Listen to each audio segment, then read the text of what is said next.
you, Hannah. We will check in with you a little bit later this evening. Part of what is driving this big turnout is the presidential race. And here is a look at the presidential numbers we're seeing so far.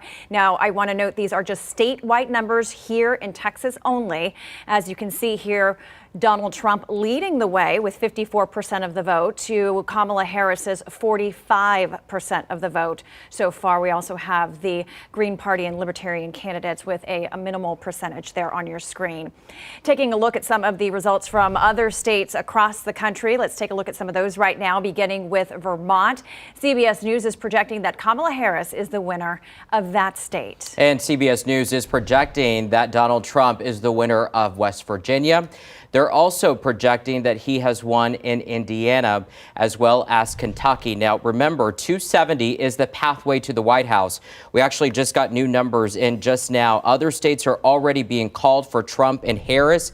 For total numbers right now, we're looking at Trump at 154 electoral votes, while Harris has 27 right now. And those are the latest numbers from certain states that have already projected winners for Harris and Trump across the country.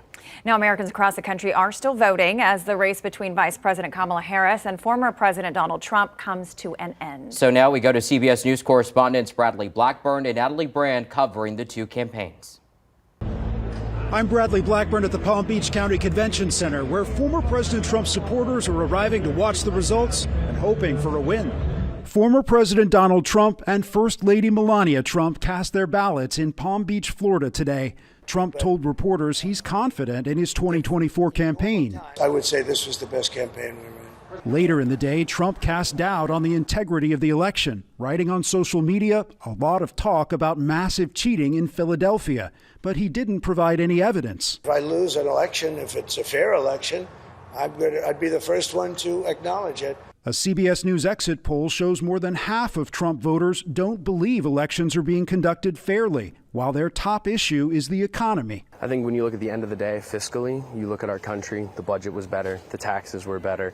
Trump's signature issue, immigration, was also a top concern for his voters. Trump may come here tonight to speak to this crowd, but he's watching the results a few miles away with some of his core supporters, including billionaire Elon Musk. They're gathered at Trump's Mar-a-Lago estate. That's the location where he launched this third bid for the White House 721 days ago.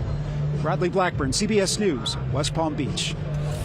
I'm Natalie Brand at Howard University, Vice President Kamala Harris's alma mater, where she's holding her election night watch party. She says the HBCU has shaped her into the person she is today. Vice President Harris stopped by DNC headquarters in Washington, D.C. on Election Day to thank staffers and volunteers. This truly represents the best of who we are. She also made phone calls to boost turnout. Have you voted already? Early CBS News exit polls show democracy is the top concern for Harris voters, followed by abortion. I tend to agree with her policies and stances and the things that come out of her mouth. Harris is hoping to capture a large share of women and first-time voters. While there are always little differences with Kamala Harris and what she can and can't do, it's a start. Harris campaign sources tell CBS News the vice president is remaining calm and optimistic, adding she knows how close the race is.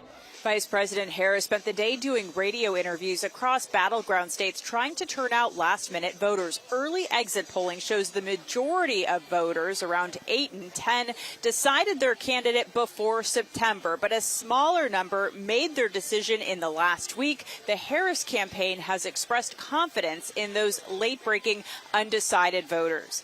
In Washington, I'm Natalie Brand, CBS News, reporting with Bradley Blackburn in Florida.